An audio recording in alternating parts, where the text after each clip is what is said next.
The second section is going to deal with the issue of authorship in the Bible, and particularly the claim of apostolic authorship or apostolic association.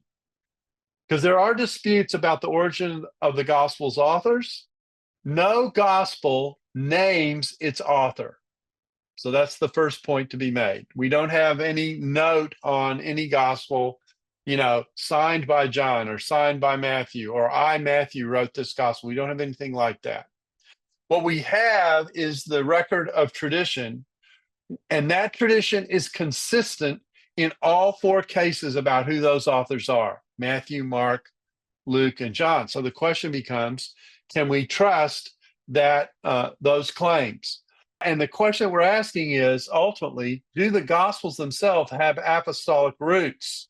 I've already talked about Acts 1 and Judas's replacement, that the person who replaced Judas had to be with them from the beginning, like the other 12. They had to have really known Jesus. And I've already mentioned John 14:26 and John 16:12, the promise of the upper room that Jesus gave to the disciples, that the Spirit would be an aid to them in recalling what it is that they went through. Now, skeptics claim that the writer who is connected to a gospel was given that connection not because they were the author of the gospel, but to give it a status they might otherwise lack. In other words, you had a gospel you wanted to circulate through the church, and to make the gospel credible and to make the gospel believable and accepted, you attached it to the name of someone who was a luminary, who was famous in the community, to give it that stature and to kind of pump up its credibility. I want to test this theory with Mark because I don't think it works. And I think we can show historically that it doesn't work. And so let's think about Mark for a second. In the tradition about the church, the tradition is very clear, starting with Papias, who writes in the early 2nd century, that Mark interacted with Peter in producing his gospel, that Mark's remarks and content is reflective of some of Peter's preaching about Jesus. Papias says this in the early 2nd century.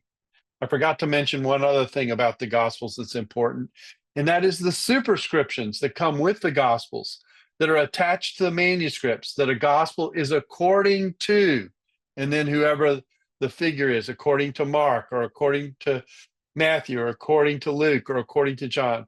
They always are written the same way with the preposition kata.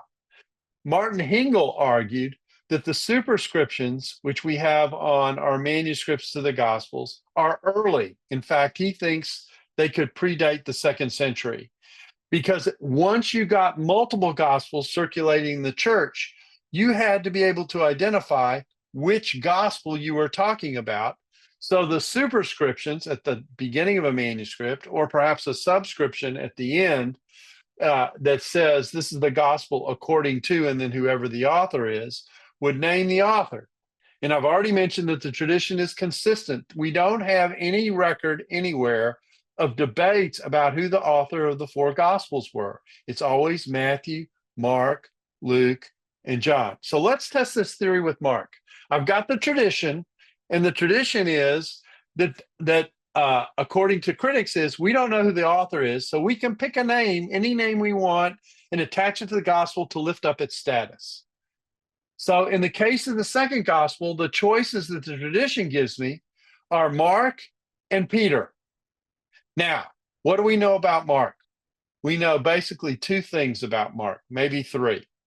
First, he didn't make it through the missionary journey. He went home to mama. He couldn't survive the first missionary journey. Secondly, he caused a dispute between Barnabas and Paul before the 2nd missionary journey. Third, we know he was reinstated and testified to as a co-worker in the church by the time Colossians is written. Those are the 3 things we know about Mark, not exactly luminary descriptions. What do we know about Peter? We know 1 heaven of a lot. We know he was among the 12. We know he was always the first name named among the 12. We know he's a major teacher among the 12. He had among the highest status of anyone. So you are coming along and you want to raise the stature of a gospel that theoretically we don't know the name of the author, who it is. And you have a choice in the tradition. The tradition gives you the choice between Peter, who contributed to the gospel, according to the tradition, and Mark, who wrote the gospel, according to the tradition. But you can pick whoever you want because we don't know who the author is, and those are our options. Who are you going to choose? You're going to choose Peter every time. And yet the tradition says, no, the author of the second gospel is Mark. It's not Peter. I once asked a scholar who was a skeptical scholar a question about, can you explain to me, given the debate about authorship, why it is that Mark got chosen as the author of the second gospel and not Peter, when the tradition associates Peter with the tradition of the second gospel? And he looked at me and in all honesty said, and this is to his credit, he says, that's a very good question.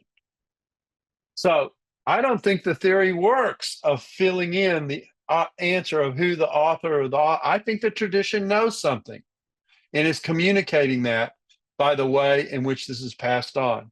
So I think a case for the apostolic roots of the Gospels can be made. The four Gospels and who wrote them would probably have been a requirement to know who wrote them in order to circulate them to the congregations.